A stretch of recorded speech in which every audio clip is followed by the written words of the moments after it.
Welcome to this explainer. Today, we're diving into a wild piece of history. How a desperate European trade crisis sparked the rise, the absolute dominance, and then the dramatic fall of a totally ruthless maritime empire. We're talking about the advent of the Portuguese in India. So let's kick things off with a massive claim by the famous economist Adam Smith. He actually stated that the discovery of America and the Cape route to India were the two most important events recorded in the history of mankind.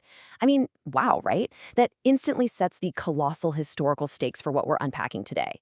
To figure out how we even got there, we have to look at this rapid, world-altering chain reaction of events. All of these huge geographic discoveries in the 15th century, they were actually triggered by the closing of ancient land trade routes. And that one shift completely reshaped the social, political, and economic dimensions of the entire world. Part 1. The quest for new routes. Why on earth did Europe desperately need a new oceanic trade route in the 15th century anyway? Well, the core problem was middlemen. The trade relationship between India and Europe was totally dominated by them. You had Arabian traders selling Indian goods to Italians, who then flip them and sell them to Western Europe. This tight Arab-Italian trade monopoly meant that Western European countries were stuck paying insanely inflated prices just for essential goods. Then we hit the tipping point. In 1453, the Osmanian Turks captured Constantinople. This severed the main transit hub between Asia and Europe, effectively snipping the traditional land trade route right in half. Western European countries were geographically cornered. Surrounded by water, they were suddenly forced to look out into the vast unknown oceans for any kind of alternative route. And here's the crucial takeaway. Discovering these new oceanic routes wasn't some lucky accident, not at all. It was a highly calculated, state-sponsored effort. King Henry of Portugal actually opened up a Navy college specifically to train sailors. Get this, some of the most famous names in history, Vasco da Gama, Columbus, Magellan, they were all students of this exact college. They were literally trained to break that suffocating economic monopoly. Moving into part 2, Vasco da Gama arrives.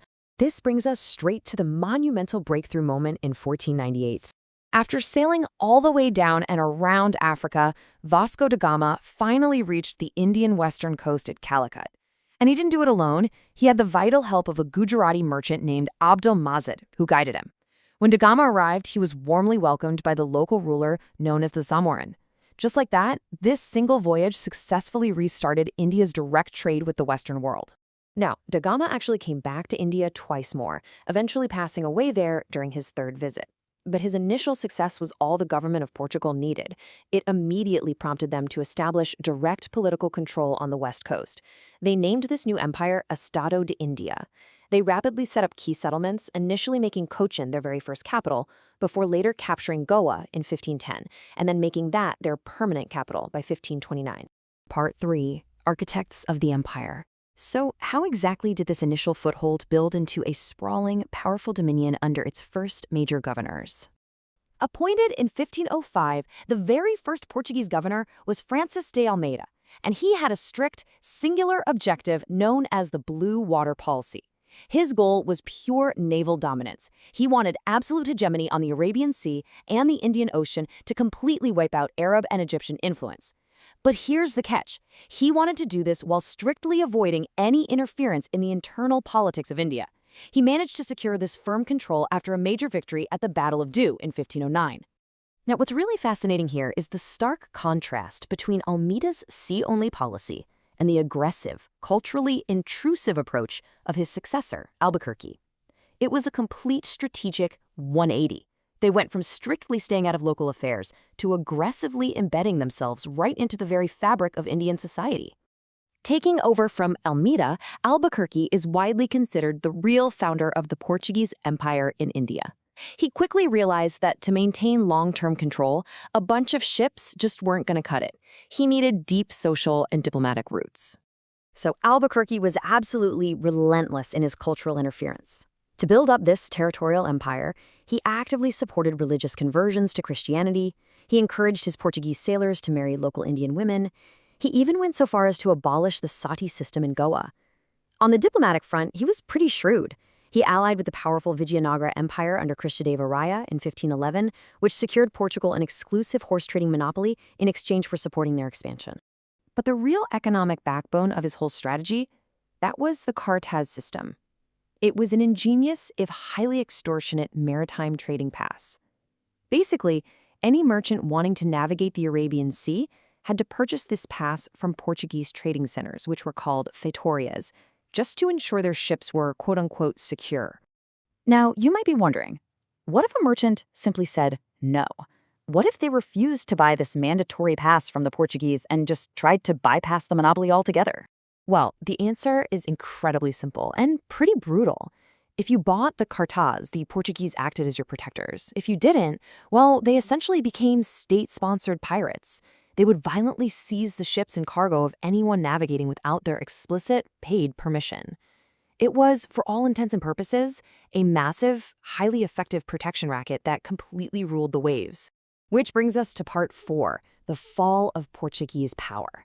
Because despite this iron-fisted grip on the oceans, we have to ask, how did this formidable empire eventually unravel? Actually, the decline really started from within. They suffered from incredible short-sightedness. They were constantly prioritizing immediate profit maximization over actually consolidating their structure. Plus, they totally lacked trade specialization. They'd frantically shift focus from spices to horses to bullion, until finally they were just relying on that cartaz extortion.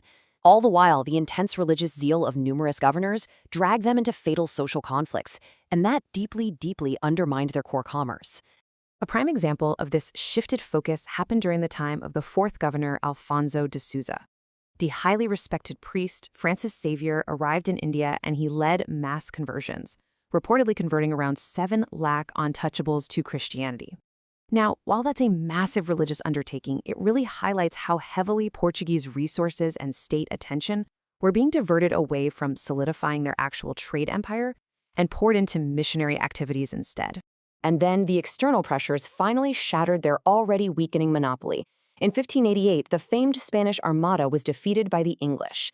That suddenly cracked the Cape Route wide open for other eager European powers. This led directly to devastating naval losses for the Portuguese. Most notably, English Captain Best defeated them at the Battle of Swally in 1612. Recognizing this huge shift in power, the Mughal Emperor Jahangir issued a farman the very next year, officially granting trade permission to the English. Compounding all these losses was a massive geographic distraction. The discovery of Brazil provided the Portuguese with an alternative that was incredibly resource-rich and, honestly, just much easier for them to access. This new territory pulled Portugal's very limited manpower and attention far, far away from the political complexities of the Indian subcontinent.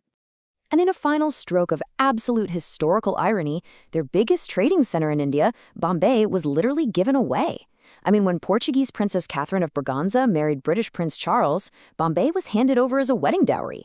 Charles then turned right around and leased it to the East India Company, which permanently sealed the massive advantage for the English. So, this leaves us with a really fascinating question to ponder as we wrap up this explainer. Was the Portuguese Empire in India truly defeated by the naval might of the newly arriving English? Or did its own systemic greed, its lack of commercial focus, and its intense internal conflicts cause it to just inevitably consume itself from the inside out? It's something to think about. Thanks for exploring this incredible piece of history with me today.